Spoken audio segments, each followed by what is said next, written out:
Love football. But come on, these are warm-up events for the big one, which is the Subbuteo World Cup, which takes place this weekend. We've already had a discussion with Vernon of whether it's Subbuteo or Subbuteo. I don't know. It was invented here in England, in Tunbridge Wells, in 1946, and that is where this year's World Cup will be hosted. Maybe you played it yourself when you were young. Here we are at the Subbuteo Stadium. Here come the teams. It's England versus Brazil. Brilliant. So if you did play it when you were young, you might be surprised to hear it's still going strong, particularly because of, a lot of people now are just on screens. If your memory's a bit hazy about Subbuteo, I'm going to try and just describe it because I can actually see across the studio here. They put a table in. So let me just, if I move the microphone. So they've got the table, they've got the board, they've got the players. The players are tiny. They're made of plastic. The fabric football pitch is just over a metre long. Each competitor has a full football squad. They're plastic figurines on those wobbling curved bases. And the way, the way you kick the ball is flicking the player onto the ball, and you can defend the goal with your keeper who's on the end of a plastic stick. It is not exactly digital. But are you a huge fan? The Subbuteo World Cup will see hundreds of players travel to Tunbridge Wells from all over the world. They're coming from as far away as Japan. Get in touch if you love it. Stewart Grant does. He's from the English Subbuteo Association, which is hosting the World Cup. Stewart, just help me here. Subbuteo or Subbuteo? Oh, to me, Jeremy, it's Subbuteo. But again, we'll probably have that conversation ourselves over the next couple of days because there is that many different pronunciations of it. I love that it's still going. I love you're hosting it and you're playing it because it is the opposite of playing Grand Theft Auto, isn't it? Oh, massively. It's a real game played with real people against a real person. You nailed it. You're not looking at a screen. You're using all your senses when you're playing it. You're looking. You're sensing the other player. You're getting a feel for the pitch when you're playing it. It's not holding a controller playing against AI. You're in control. What is it that the greatest players have in common? So our best player, it's dexterity. Concentration, they can work under pressure. We always compare this to free sports. So if you combine if you combine it to football, chess and pool, put them all into one, that's it. You've got the sort of tacticians of the chess, you've got the geometry and the mass of a pool player, but you've then got to have the speed and technique of a footballer as well. That's it in a nutshell. I used to play it as a kid, so I know how to play. I can't wait to get on the board we've got here and do that in a second. When you see professionals playing it, I'm just interested how long they wait between moves. Do they have to take them quite quickly? Well, yeah, it's rapid. The game has moved on so fast. It is so quick. So when we play or used to play on the carpet as kids, or that sort of amateur local play, you take your turn, you then wait for the defender to flick. There's no rule that says you have to wait for the defender to get his defensive flicking. So if someone's attacking, they are bish, bash, bosh, moving up the table really quick, thinking 3 steps ahead. If you can't keep up with the pace, then, yeah, you're going to concede goals. It is really quick. And I gather this tournament this year was going to be hosted either in Tunbridge Wells or Brazil. So you won out. That's it. We did, yeah. So much like the sort of FIFA World Cup or the Olympics, we have to put a bid in to our governing body, which is FISTF. And we put the bid in. We originally thought to ourselves, maybe we'll do Milton Keynes because it's central, or maybe we'll pick a football stadium. But then we thought, and a few of us will argue with whose idea it was. I personally say it was mine. We thought, why not bring it to Tunbridge Wells? Home. It's where the game was invented. Yeah. And because of that, we've got more people than ever, over 300 people from 26 countries to play Subbuteo because it's almost like a pilgrimage for some of them. Oh, it's brilliant. Thank you so much. Thanks for talking to us, and I hope it goes really well, Stewart. I will. Thanks for having us. We'll see you soon. Cheers. See you soon. Stewart Grant from the English Subbuteo Association, which is hosting the World Cup in Tunbridge Wells. So I'm going to get my headphones off and move across to the table here where... Just get my microphone here and put my other headphones on. We have Tom Davis. Yes, hi, Tom. Jeremy, good afternoon. Well, and we're standing in front of this board. It's it's mid-thigh height, I would say. And how big is the actual carpet here?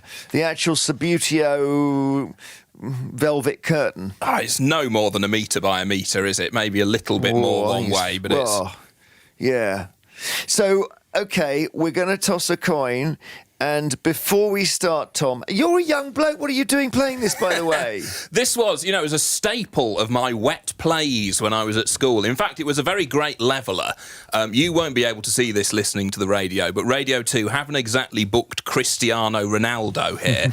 I was never that good at actual football, but when it came inside with the green bays, we were off. Everybody could play. Brilliant. It's about, I keep obsessing with trying to describe the size of the pitch. It's the size of a car windscreen, right? That's roughly about that. Yeah, without the windscreen wipers. So, OK, Nigel next door has got his fingers on the buttons. Can you give us some crowd noise? Wow, look at he started it before I even asked for it. We've got a coin we can toss here. So, heads or tails, Tom? Here we go. I'll Tossing go it heads. now. Right. Oh, sorry, hang on. I threw it off the table. Wait a second. Hang on a minute. I haven't tossed a coin myself.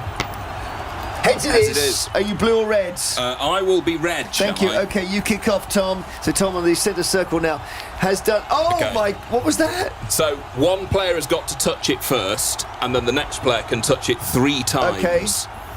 So I'm going to take my next flick. We'll do this slowly to get going with. Yep. And I flicked it into you, so the ball goes back to you, Jeremy. So the ball is in the middle of a triangle of 3 of my players. Can I move a player up to it to take by it? Flicking. So Simply by flicking. Right. There we go. And I'm now going to go again. Yeah, yes? you'll go again. Here we go. I'm trying to volley it. It's gone off the edge. We'll say that was a goal kick to me. I didn't quite see what happened there, but let's just... Were you not watching? Well, it all happened so quickly, and without the benefit of VAR, we don't really know exactly, do we? Let's have a whistle, meaning a goal kick. Well, we'll wait for that. OK, on you go. OK, right. Here we go. I'm going to boot it up the field. Right, so it's right back on the centre circle. This isn't... I dread to think what people are thinking listening to this. It's not very dramatic, Tom, and I don't understand why you weren't playing FIFA World Manager or whatever it is. You know what else? There's a rule that says you can't shoot from anywhere, but I think we abandon that in the interests of getting a goal for the listeners. We're not going to get a goal. I'm going to just absolutely go for it. This is the most dull game. And it's gone out for a corner. No, it hasn't. It's in... Oh, dear. Do I have to be interested in this? This reminds me of why I didn't play it as a child. One of my defenders has got it. It's right by my own goal line. There's no prospect of us scoring a goal in this game, even if we played for 100 years. And I've gone off the corner. Tom, thank you so much. I think that's all we've got time for. I feel terrible. You keep playing. Right, you are. Seriously. I'm just going to watch. I want to see your technique here. So he's got his defender taken. See if you can score a goal without me defending. Defenders hit it and hits it again straight down the middle. Hits one of my players. Tom comes up, moves his own player up to the ball. And he's got in the goal! He's got in the goal just when I wasn't near the table. OK, so it can be done. Thank you very much indeed. Do we have a final whistle? Yeah, I think there's a little bit of relief there.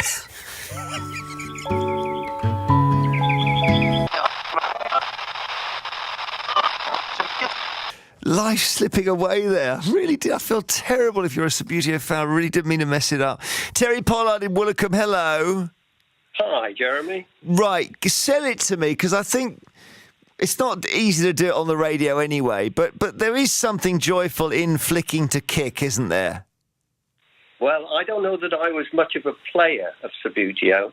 I was recruited in 1979 to computerise the company. Oh. They had beautiful offices near Hever Castle at Chiddingstone Causeway in Kent. Yeah.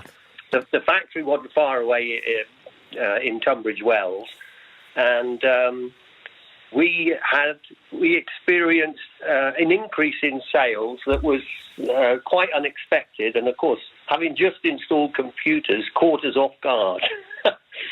We were working till midnight most nights to process the sales orders, and I couldn't believe the number of games that were being shifted back in late '79. Oh, I bet. We had 2 or 3 huge Pantechnicon vans going out from the factories each day. What a great thing, and invented in Britain, sold to British people. It was, it doesn't really matter what it looks like now because it looks so old-fashioned, but it's just a great thing for the brain to be sitting there in the real world, flicking this ball around with your brother or sister or whatever. I never particularly played it. Okay, I'm not selling it to you. I never had the time to do that because we were so busy. Well, you're obviously a computer guy. See, if you were in computers in '79, you saw this whole modern world coming before any of us did.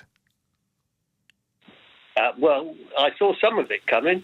I still grapple to comprehend things like the storage capability of modern phones, because we used to run companies back in late 70s on 20 megabytes of data. Incredible. And that's now... So an old floppy disk was 1.44 megabytes. I think my wristwatch has, 128,000 megabytes. Yes, it's mind-boggling, and I don't think we finished yet. No, we haven't. Thank you. They were the toy.